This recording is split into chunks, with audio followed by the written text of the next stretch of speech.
The Hound by H.P. Lovecraft. In my tortured ears there sounds unceasingly a nightmare whirring and flapping, and a faint distinct baying of some gigantic hound. It is not a dream. It is not, I fear, even madness, for too much has already happened to give me these merciful doubts. St. John is a mangled corpse, and alone I know why, and such knowledge that I am about to blow up my own brains for fear I shall be mangled in the same way. Down unlit and illuminable corridors of eldritch fantasy sweeps the black, shapeless nemesis that drives me to self-annihilation. May heaven forgive the folly and morbidity that has led us both to such a monstrous fate. Wearied with such commonplaces of prosaic world, where even the joys of romance and adventure soon grow stale, St. John and I had followed enthusiastically every aesthetic and intellectual movement which promised respite from our devastating ennui. The enigmas of the symbolists and the ecstasies of the pre-Raphaelites were all in our time, but each new mood was drained too soon of its diverting novelty and appeal. Only the sombre philosophy of the decadents could hold us, and this we found potent only by increasing gradually the depths and diabolism of our penetrations. Baudelaire's and Huysmans were soon exhausted of thrills, till there remained only one more direct stimuli of unnatural personal experiences and adventure. It was this frightful emotional need which led us eventually to that detestable course, which even in my present fear I mention with shame and timidity, that hideous extremity of human outrage, the abhorred practice of grave robbing. I cannot reveal the details of our shocking expeditions, or catalogue even partly the worst of the trophies adorning our nameless museum we prepared in the great stone house where we jointly dwelt, alone and servantless. Our museum was a blasphemous, unthinkable place, where with the satanic taste of neurotic virtuosi we had assembled a universe of terror and decay to excite our jaded sensibilities.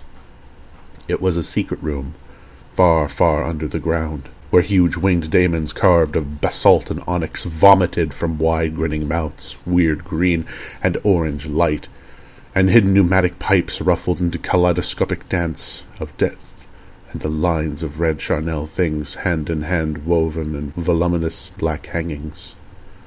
Through these pipes came at will the odors our moods most craved, sometimes scents of pale funeral lilies, and sometimes the necrotic incense of imagined eastern shrines and the kingly dead, and sometimes, how I shudder to recall it, the frightful soul-upheaving stenches of the uncovered grave. Around the walls of this repellent chamber were cases of antiquated mummies, alternating with calmly lifelike bodies perfectly stuffed and cured by the taxidermist's art, and with headstones snatched from the oldest churchyards of the world. Niches here and there contained skulls of every shape, and heads preserved in various stages of dissolution. There one might find a rotting bald pate of a famous nobleman, and the fresh and radiantly golden heads of newly buried children. Statues and paintings there were all my friend's subject, and sometimes executed by St. John and myself. A locked portfolio bound in tanned human skin held certain knowledge and unnameable drawings, which it was rumored Goya had perpetrated, but dared not acknowledge. There were nauseating musical instruments, stringed, brass, and woodwind, on which St. John and I sometimes produced dissonances of exquisite morbidity and cacodaemonomical ghastliness, whilst in a multitude of inlaid ebony cabinets reposed the most incredible and unimaginable variety of tomb loot ever assembled by human madness and perversity. It is of this loot in particular that I must not speak. Thank God I had the courage to destroy it long before I thought of destroying myself. The predatory excursions on which we collected our unmentionable treasures were always artistically memorable events. We were no vulgar ghouls, but worked only under certain conditions of mood, landscape, environment, weather, season, and moonlight. These pastimes were to us the most exquisite form of aesthetic expression, and we gave their details a fastidious technical care. An inappropriate hour, a jarring lighting effect, or a clumsy manipulation of the damp sod would almost totally destroy, for us, the ecstatic titillation which had followed the exhumation of some ominous grinning secret of the earth. Our quest for novel scenes and piquant conditions was feverish and insane. St. John was always the leader, and he was the one who led us that way to that last mocking, accursed spot which brought our hideous and inevitable doom. By what malign fantasy were we lured to that terrible Holland churchyard? I think it was the dark tale and legendary, the tales of one buried for 5 centuries, who had himself been a ghoul in his time, and had stolen a potent thing from a mighty sepulchre.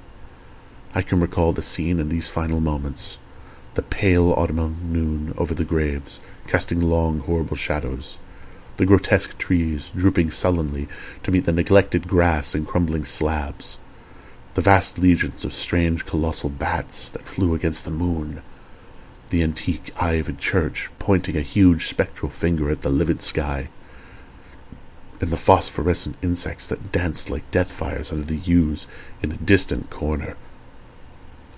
The odors of mold, vegetation, and less explicable things that mingled feebly with the night wind from over the far swamps and seas.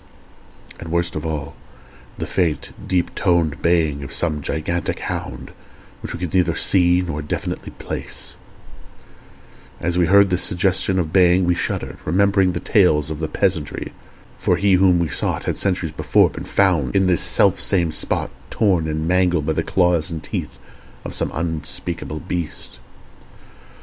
I remember how we delved into this ghoul's grave with our spades, and how we thrilled at the picture of ourselves, the grave, the pale watching moon, the horrible shadows, the grotesque trees, the titanic bats, the antique church, the dancing death fires, the sickening odors, the gently moaning night wind, and the strange half-heard directionless baying, of whose objective existence we could scarcely be sure.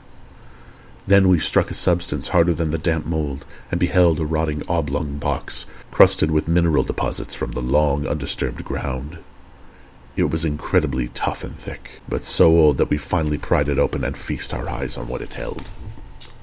Much, amazingly much, was left of the object despite the lapse of 500 years. The skeleton, though crushed in place by the jaws of the thing that had killed it, held together with surprising firmness, and we gloated over the white, clean skull and its long, firm teeth and its eyeless sockets that once had glowed with a charnel fever like our own. In the coffin lay an amulet of curious and exotic design, which apparently had been worn around the sleeper's neck. It was the oddly conventionalized figure of a crouching winged hound or sphinx with a semi-canine face, and was exquisitely carved in antique oriental fashion from a small piece of green jade. The expression on its features was repellent in the extreme, savoring at once death, bestiality, and malevolence. Around the base was an inscription in characters which neither St. John nor I could identify, and on the bottom, like a maker's seal, was a graven, grotesque, and formidable skull. Immediately upon beholding this amulet, we knew we must possess it, that this treasure alone was our logical pelf from this censured grave. Even had its outlines been unfamiliar, we would have desired it. But as we looked upon it more closely, we saw that it was not wholly unfamiliar. Alien it indeed was to all art and literature which the sane and balanced readers knew, but we recognized it as the thing hinted by the forbidden Necronomicon of the mad Arab Abdul al-Hazred, the ghostly soul symbol of the corpse-eating cult of inaccessible Leng in Central Asia. All too well did we trace the sinister lineaments described by the old Arab demonologist. Lineaments, he wrote, drawn from some obscure supernatural manifestation of souls of those too vexed and gnawing at the dead. Seizing the green jade object, we gave a last glance at the bleached and cavern-eyed face of its owner, and closed up the grave as we found it. As we hastened from that abhorrent spot, the stolen amulet in St. John's pocket, we thought we saw bats descending in a body to the earth we had so lately rifled, as if seeking for some cursed and unholy nourishment. But the autumn moon shone weak and pale, and we could not be sure. So, too, as we sailed the next day away from Holland to our home, we thought we heard the faint, distant baying of some gigantic hound in the background. But the autumn wind moaned sad and wan, and we could not be sure. 2.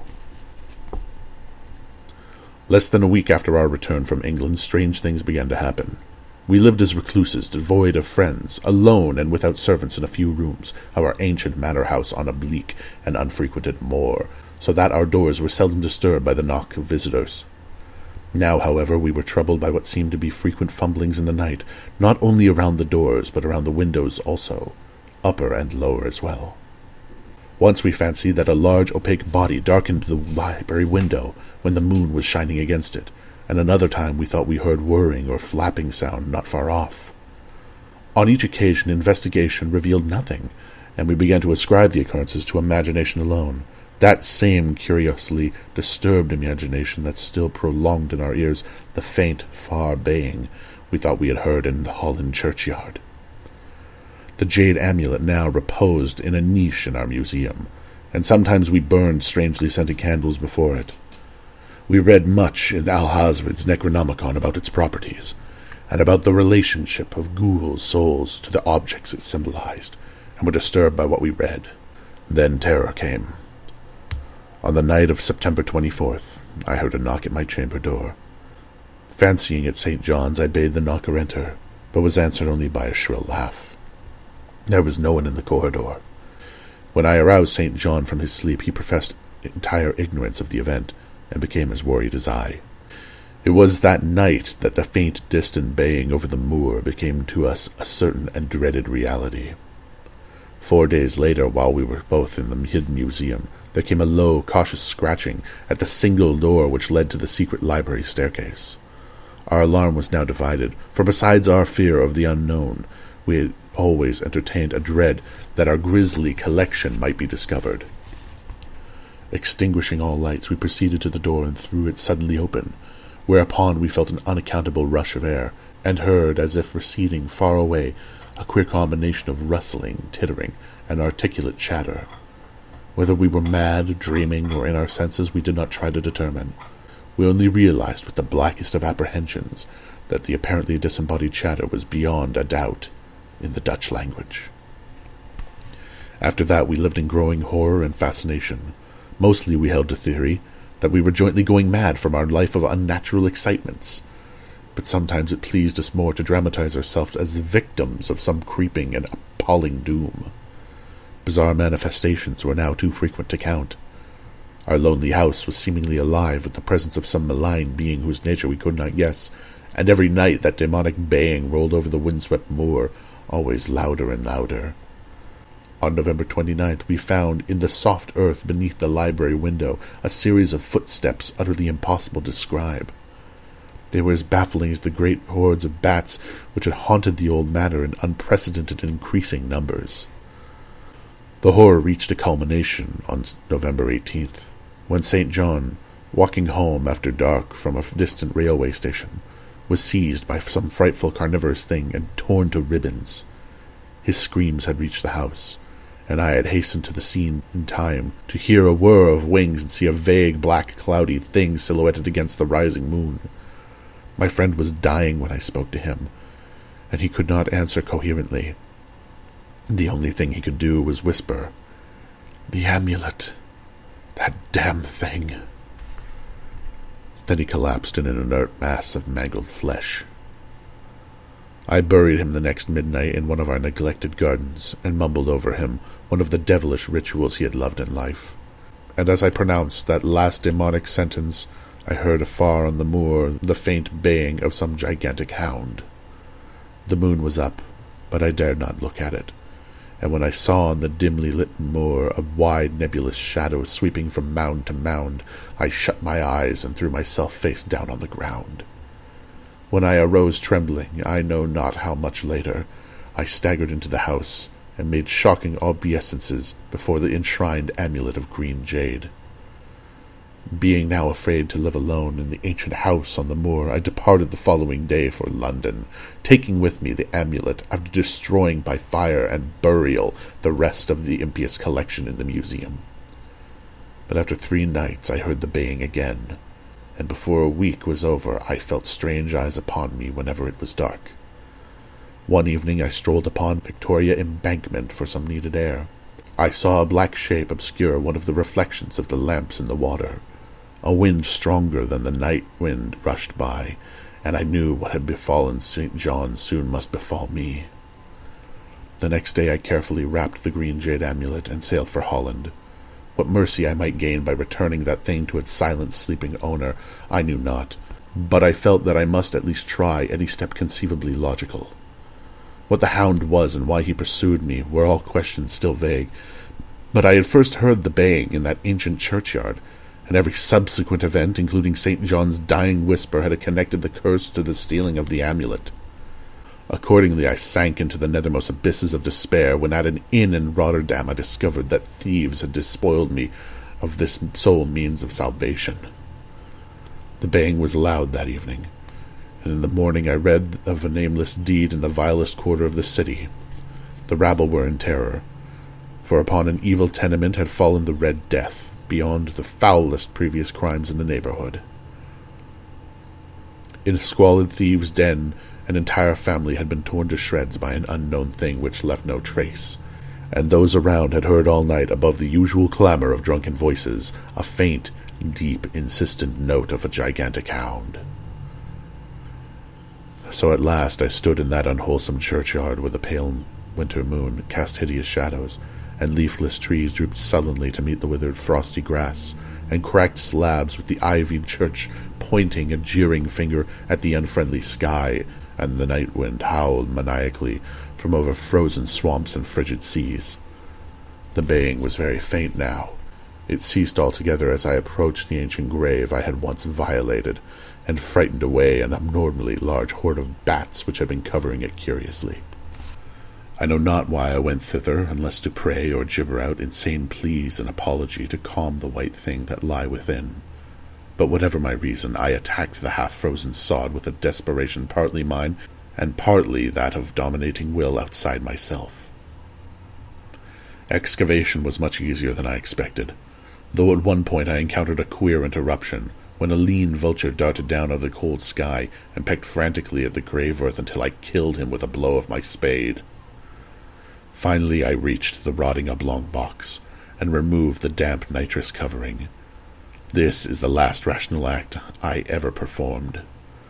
For crouched in that century coffin, embraced by a close-packed nightmare rotune of huge, sinewy, sleeping bats, was the bony thing my friend and I had robbed, not clean and placid as we had seen it, but covered with caked blood and shreds of alien flesh and hair, and leering sentiently at me with phosphorescent sockets and sharp and sanguine fangs, yawning twistedly in mockery of my inevitable doom. And when it gave from those grinning jaws a deep, sardonic bay, as if of some gigantic hound, I saw that it held in its gory, filthy claw the lost and faithful amulet of green jade. I merely screamed and ran away idiotically, my screams soon dissolving into peals of hysterical laughter. Madness rides the star winds, claws and teeth sharpened on centuries of corpses, dripping death astride a baculate of bats from night-black ruins of buried temples of Belial. Now, as the baying of that dead fleshless monstrosity grows louder and louder, and the stealthy whirring and flapping of those accursed web-wings circles closer and closer, I shall seek with my revolver the oblivion which is my only refuge from the unnamed and unnameable. The Hound by H.P. Lovecraft.